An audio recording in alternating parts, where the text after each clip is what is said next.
नमस्कार, स्वागत है आपका आपके अपने चैनल न्यूज बेरी पे। तो शुरू करते हैं आज 1 अक्टूबर की टॉप हेडलाइन से। भारत में जारी है कोरोना का कहर। 63 लाख के पार हुए कोरोना संक्रमितों का आंकड़ा। पिछले 24 घंटे में आए 86,000 से ज्यादा मामले। बात करें रिकवर लोगों की तो पिछले 24 घंटे में 85,000 लोग रिकवर हुए हैं। वहीं अब तक 52,70,000 से भी ज्यादा लोग संक्रमण से ठीक हो चुके हैं। बात करें डेथ की तो पिछले 24 घंटे में 1100 से अधिक लोगों की मौत हो चुकी है। वहीं अब तक टोटल 98,000 से ज्यादा लोग मर चुके हैं। बाबरी विध्वंस केस में जोशी और उमा समेत सभी 32 आरोपी बरी। कोर्ट ने कहा विध्वंस सुनियोजित नहीं था। 28 साल पुराने बाबरी विध्वंस केस में आखिरकार फैसला आ ही गया। लखनऊ की स्पेशल सीबीआई कोर्ट ने मामले में फैसला सुना दिया है।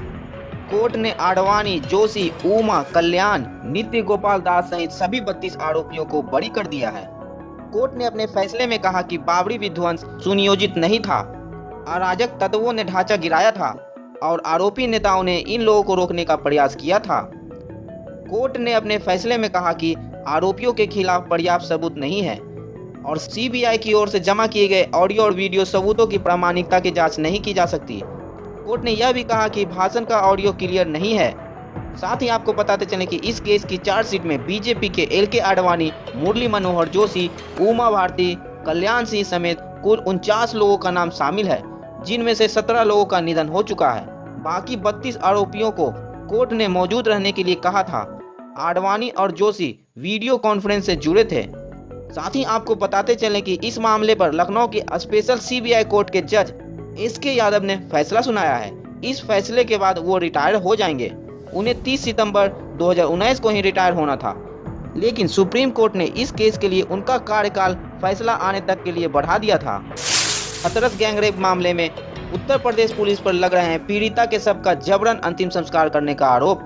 राष्ट्रीय मानवाधिकार आयोग से लेकर राष्ट्रीय महिला आयोग ने उत्तर प्रदेश पुलिस को हाथरस गैंगरेप मामले में और आधी रात में अंतिम संस्कार कराए जाने को लेकर नोटिस भेजा है।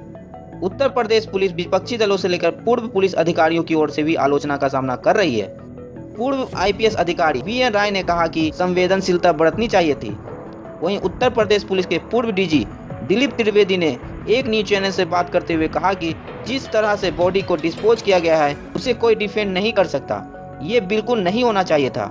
वहीं पुलिस की ओर से बयान आया है कि पुलिस द्वारा अंतिम संस्कार कराए जाने की खबरें फर्जी है और अंतिम संस्कार परिवार द्वारा पुलिस की देखरेख में कराया गया है। वहीं चश्मदीद गवाहों का कहना है कि 30 सितंबर की सुबह 2:30 बजे के आसपास जब गैंगरेप पीड़िता की लाश का अंतिम संस्कार हो रहा था तब वहां पर परिवार का कोई भी सदस्य नहीं था। वहीं कई अन्य संगठनों ने इसके विरोध में प्रदर्शन किए। आजाद समाज पार्टी ने यूपी पुलिस पर चंद्रशेखर आजाद और उसके एक सहयोगी को हिरासत में लेने का लगाया आरोप। आजाद समाज पार्टी के पदाधिकारियों के अनुसार आजाद और वाल्मीकि मंगलवार रात 10 बजे के बाद से लापता हैं और उस वक्त वे हाथरस सामूहिक बलात्कार की घटना में जान गंवाने वाली लड़की के परिजनों के साथ हाथरस जा रहे थे। यूपी के बलरामपुर में हाथरस जैसी घटना, गैंगरेप के बाद तोड़े पैर, छात्रा की मौत। हाथरस गैंगरेप का मामला भी थमा नहीं था कि अब यूपी के बलरामपुर में 22 वर्षीय दलित छात्रा के साथ गैंगरेप की घटना सामने आई है। बताया जाता है कि आरोपी ने छात्रा को नशीला इंजेक्शन देकर दुष्कर्म किया और फिर मारपीट कर उसके हाथ पैर और कमर तोड़ दी। छात्रा के बेहद गंभीर हालत में अस्पताल ले जाया गया, लेकिन उसने रास्ते में ही दम तोड़ दिया। जानकारी के अनुसार बीकॉम पार्ट 1 में दाखिला कराने वाली अनुसूचित जनजाति की छात्रा ने 9 घंटे बाद संदिग्ध परिस्थिति में बीमार होकर रिक्शे से घर लौटी। इलाज के लिए तुलसीपुर सीएचसी ले जाते समय रास्ते में उसकी मौत हो गई। मां का आरोप है कि बेटी को सामूहिक दुष्कर्म के बाद जहर देकर घर भेजा गया। वहीं पुलिस 3 लोगों को हिरासत में लेकर पूछताछ कर रही है। सबको पोस्टमार्टम के लिए भेजा गया है। घटना गैसरी कोतवाली क्षेत्र से सटे गांव में मंगलवार देर शाम हुई।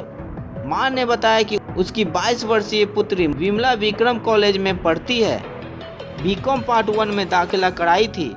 घर वापसी में देर होने पर कई बार फोन मिलाया, लेकिन बात नहीं हो सकी।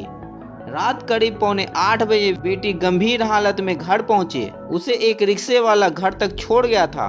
छात्रा ने अपनी मां से पेट दर्द होने की बात बताई। वह अधिक बात करने की स्थिति में नहीं थी। उसके हाथ में वीगो लगा हुआ था। ऐसा लग रहा था कि वह कहीं से इलाज करवा के आई है। इसके बाद उसे एक प्राइवेट डॉक्टर के पास ले जाया गया। हालत गंभीर देख डॉक्टर ने छात्रा को तुलसीपुर सीएमसी ले जाने की सलाह दी। वहां ले जाते समय रास्ते में ही छात्रा की मौत हो गई। मां का आरोप है कि उसकी बेटी के साथ सामूहिक दुष्कर्म हुआ है। उसे अगवा कर कई लोगों ने उसके साथ दुष्कर्म किया है। देश में हर दिन 84 बलात्कार। महिलाओं के खिलाफ अपराध में यूपी पहले नंबर पर। हाथरस में हुई गैंग रेप और मर्डर की वारदात से पूरा देश हिला हुआ है। घटना के बाद से पूरे देश में आक्रोश है और लोग इंसाफ की मांग कर रहे हैं। इस दौरान राष्ट्रीय अपराध रिकॉर्ड ब्यूरो ने अपनी सालाना रिपोर्ट सार्वजनिक कर दी है। रिपोर्ट में देश में महिलाओं के खिलाफ होने वाले अपराध के आंकड़े चौंकाने वाले हैं। साल 2019 में हर रोज 84 रेप के मामले दर्ज हुए हैं। देश में दुष्कर्म के मामले थमने का नाम नहीं ले रहे हैं। बताते चलें कि 2019 में रेप के 32,000 से ज्यादा मामले दर्ज हुए। एनसीआरबी के मुताबिक 2018 के मुकाबले 2019 में देश में रेप के मामलों में 7% की वृद्धि हुई है। हाथरस मामले पर संजय राउत ने पूछा, क्या न्याय सिर्फ अभिनेत्रियों के लिए मांगा जाता है? बताते चले कि शिवसेना ने उत्तर प्रदेश के हाथरस में एक युवती से सामूहिक बलात्कार और उसकी जघन्य हत्या किए जाने पर दलित नेताओं और सोशल मीडिया के कार्यकर्ताओं की चुप्पी पर बुधवार को सवाल उठाए। यूपी सीएम योगी आदित्यनाथ ने हाथरस गैंग रेप पीड़िता के परिवार से वीडियो लिंक के जरिए बात की। बताते चले कि उत्तर प्रदेश के हाथरस में एक महिला के साथ सामूहिक बलात्कार और मौत पर देश भर में गुस्सा है। खास करके जिस तरह से पुलिस ने उसके परिवार की इच्छाओं के खिलाफ रात में उनका अंतिम संस्कार किया, उसके बाद से लोगों में और भी गुस्सा बढ़ गया है। सुशांत के पिता ने सीएम नीतीश कुमार से की मुलाकात। सीबीआई जांच की सिफारिश के लिए जताया आभार। बताते चले कि सुशांत सिंह राजपूत के पिता ने बिहार के मुख्यमंत्री नीतीश कुमार के साथ कल पटना में मुलाकात की। सुशांत के पिता ने नीतीश कुमार को सुशांत की मौत की सीबीआई जांच की सिफारिश के लिए धन्यवाद किया। महाराष्ट्र में सत्तारूढ़ गठबंधन में कृषि कानूनों का किया विरोध। जारी किए गए आदेश को लिया गया वापस। बताते चले कि महाराष्ट्र सरकार ने बुधवार को विवादास्पद कृषि कानूनों को लागू करने के लिए अगस्त में जारी अपने आदेश को वापस ले लिया है। बताते चले कि कई राज्यों में इन कानूनों का जमकर विरोध किया जा रहा है। इसे लेकर कांग्रेस और एनसीपी ने इस कानून का विरोध किया था, जिसके बाद शिवसेना को इससे पीछे हटना पड़ा है। साथ ही आपको बता दें कि सूत्रों के अनुसार कांग्रेस ने कैबिनेट मीटिंग से बहिष्कार की धमकी दी थी। अनुराग कश्यप को वार्सोवा पुलिस ने भेजा समन। अभिनेत्री ने लगाया है यौन शोषण का आरोप। बॉलीवुड के मशहूर डायरेक्टर अनुराग कश्यप की मुश्किलें बढ़ती नजर आ रही है। वार्सोवा पुलिस ने उनको समन भेज दिया है। बताते चलें कि एक अभिनेत्री ने उन पर यौन शोषण का आरोप लगाते हुए केस दर्ज कराया था। अभिनेत्री लगातार अनुराग कश्यप की गिरफ्तारी की मांग कर रही है। अब इस मामले में वार्सोवा पुलिस एफआईआर दर्ज कर जांच कर रही है। अनुराग कश्यप को आज बयान के लिए बुलाया गया है। देश भर में आज से लागू होगा अनलॉक 5 की गाइडलाइंस। केंद्र ने दी राज्यों को कठोर हिदायत। गाइडलाइन से छेड़छाड़ बर्दाश्त नहीं, दंड और जुर्माना भी है। बताते चले कि अनलॉक 5 में होटल, रेस्टोरेंट, फूड कोर्ट और बार को 50% सीटिंग कैपेसिटी के साथ खोलने के लिए केंद्र सरकार ने अनुमति दे दी है। अगर राज्य सरकारें की परमिशन हो तो वो अपने राज्य में ये सभी चीजें खोल सकती है। बढ़ते कोरोना प्रकोप के चलते महाराष्ट्र सरकार ने बढ़ाई लॉकडाउन की अवधि। आज पूरे देश में कोरोना से कोहराम मचा हुआ है। सभी देश कोरोना की वैक्सीन तैयार करने में जुटे हुए हैं।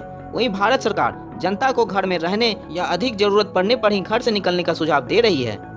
ऐसे हालातों के बीच देश के कई राज्यों की सरकारें अपने राज्य में लॉकडाउन को लगातार जारी रखना ही उचित समझ रही है। इसी राह पर चलते हुए कल बुधवार को महाराष्ट्र की ठाकरे सरकार ने भी लॉकडाउन की अवधि बढ़ाने का ऐलान कर दिया है। दरअसल देश में कोरोना का आंकड़ा 63 लाख के पार पहुंच गया है। भारत के कई राज्यों में कोरोना का कहर बहुत तेजी से फैल रहा है और इस मामले में महाराष्ट्र का नाम सबसे ऊपर है। यहाँ कोरोना का आंकड़ा 13 लाख को पार कर गया है। इसी को देखते हुए महाराष्ट्र सरकार ने लॉकडाउन की अवधि को बढ़ाकर 31 अक्टूबर तक कर दिया है। ऑर्डिनेंस फैक्ट्री बोर्ड ने खराब गोला बारूद को लेकर थल सेना के आरोपों को किया खारिज। बताते चले कि सरकारी उपक्रम OFB ने थल सेना के उन आरोपों को एक सिरे से खारिज कर दिया है, जिसमें कहा गया था कि OFB के खराब गोला बारूद के चलते 27 सैनिकों की जान चली गई है और 960 करोड़ रुपए का नुकसान हो गया है। OFB ने साफ तौर पर कहा कि सिर्फ 19% घटनाएं ही OFB की वजह से हुई है, बाकी तोप और दूसरी गन्स की खराब रख रखाव, गलत फायरिंग ड्रिल और गन्स में अपने मनमाने ढंग से फेरबदल के चलते हुई है। भारत के ब्रह्मोस सुपरसोनिक मिसाइल की और बढ़ी ताकत, 400 किलोमीटर तक मार करने की क्षमता, सफल हुआ परीक्षण। बताते चले कि भारत ने ब्रह्मोस सुपरसोनिक क्रूज मिसाइल का बढ़ी हुई रेंज के साथ सफलतापूर्वक परीक्षण किया है। अब इस मिसाइल में 400 किलोमीटर तक मार करने की क्षमता होगी। इस परीक्षण को DRDO के PJ-10 प्रोजेक्ट के तहत की गई है।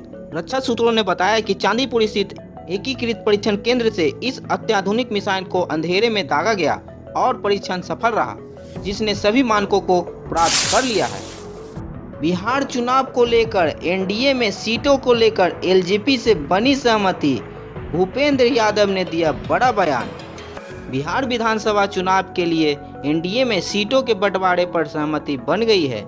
BJP नेता और बिहार प्रभारी भूपेंद्र यादव ने LJP को लेकर बड़ा बयान दिया है, जिसके बाद कयास लगाए जा रहे हैं कि सीटों के बंटवारे को लेकर लोक जनशक्ति पार्टी और BJP के बीच हुई बातचीत सकारात्मक रही है। NDA गठबंधन में सीटों को लेकर LJP से बात बन गई है। दरअसल बिहार प्रभारी भूपेंद्र यादव ने कहा है कि मुख्यमंत्री नीतीश कुमार के नेतृत्व में NDA गठबंधन बिहार चुनाव लड़ेगा। BJP, JDU और लोक जनशक्ति पार्टी, ये तीनों दल मिलकर चुनाव लड़ेंगे। यहां तक कि जीतन राम मांझी की पार्टी ने भी JDU को समर्थन दिया है, वे भी हमारे साथ हैं।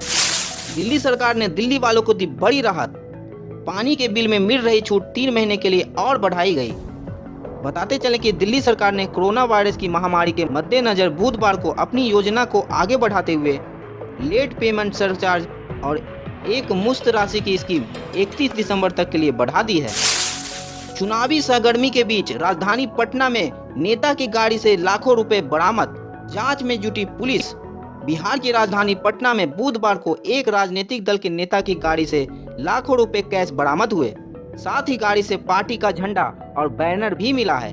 मिली जानकारी के अनुसार बिस्कुमान भवन के नीचे पटना पुलिस ने बड़ी कार्रवाई करते हुए एक लग्जरी कार से लगभग 74 लाख रुपए से ज्यादा कैश बरामद किए हैं।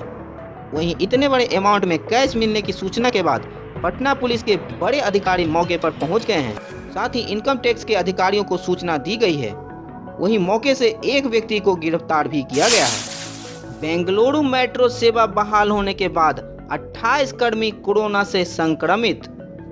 बताते चलें कि बेंगलुरु मेट्रो की सेवाएं लॉकडाउन के बाद 7 सितंबर को बहाल हुई और उस समय से अब तक उसके 28 कर्मियों के कोरोना वायरस से संक्रमित होने की पुष्टि हुई है।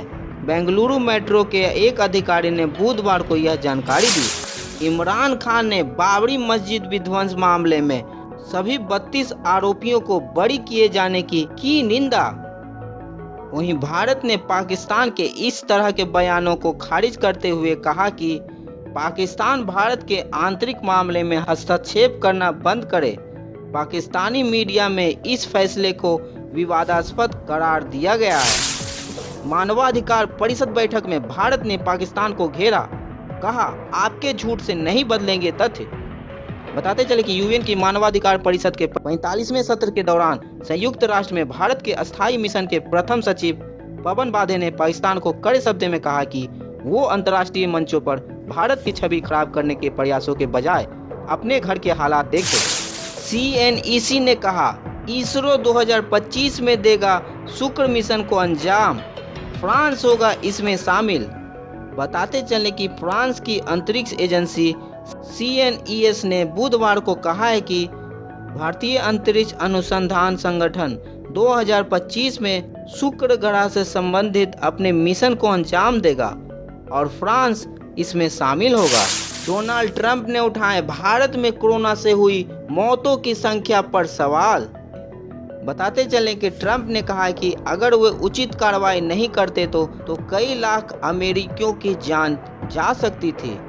ट्रंप ने आगे कहा कि जब आप संख्या के बारे में बात करते हैं तो आप नहीं जानते कि चीन में कितने लोगों की मौत हुई, आपको नहीं मालूम कि रूस में कितने लोग मरे, आप नहीं जानते कि भारत में कितने लोगों की मृत्यु हुई। वे आपको वास्तविक संख्या नहीं बताते, बस आप इतना समझ लीजिए। तेजी की राह पर लौटा बाजार, सेंसेक्स में हल्की बढ़त। सेंसेक्स जहां 95 अंक, वहीं निफ्टी 4 अंक की मामूली तेजी दर्ज कर पाई। कल IPL T20 में कोलकाता ने राजस्थान को 37 रनों से हराया। बताते चलें कि शुभमन गिल की बल्लेबाजी के बाद युवा गेंदबाजों के तिकड़ी के शानदार प्रदर्शन की मदद से कोलकाता ने IPL के एक तरफा मुकाबले में बुधवार को राजस्थान रॉयल्स को 37 रनों से हरा दिया। पहले बल्लेबाजी करते हुए कोलकाता ने गिल के 47 रन की मदद से 6 विकेट पर 174 रन बनाए। जवाब में राजस्थान की टीम 9 विकेट पर 137 रन ही बना सकी। संकट के समय सभी की निगाहें पिछले मैच में पंजाब के खिलाफ बल्ले से चमत्कार करने वाले राहुल तिवारिया पर थी, लेकिन वो अपने प्रदर्शन को दोहरा नहीं सके और राजस्थान को हारने से बचा नहीं पाए। आज IPL T20 में पंजाब का मुकाबला मुंबई से। यह मैच अबू धाबी में खेला जाना है। दोनों ही टीमों को आखिरी मुकाबले में हार का सामना करना पड़ा था। ऐसे में दोनों ही टीमें जीत दर्ज करना चाहेंगी। इस मैच का प्रसारण स्टार स्पोर्ट्स और डिज्नी हॉटस्टार पर शाम 7:30 बजे से देख सकते हैं। दोस्तों, आज के वीडियो में इतना ही। उम्मीद करता हूं कि आपको वीडियो पसंद आया होगा। पसंद आया है तो वीडियो को लाइक और साथ ही चैनल को सब्सक्राइब करना बिल्कुल भी ना भूलें। तो कल फिर मिलता हूं मैं आपसे ताजा तरीन खबरों के साथ। तब तक के लिए दीजिए अपने दोस्त को इजाजत। नमस्कार।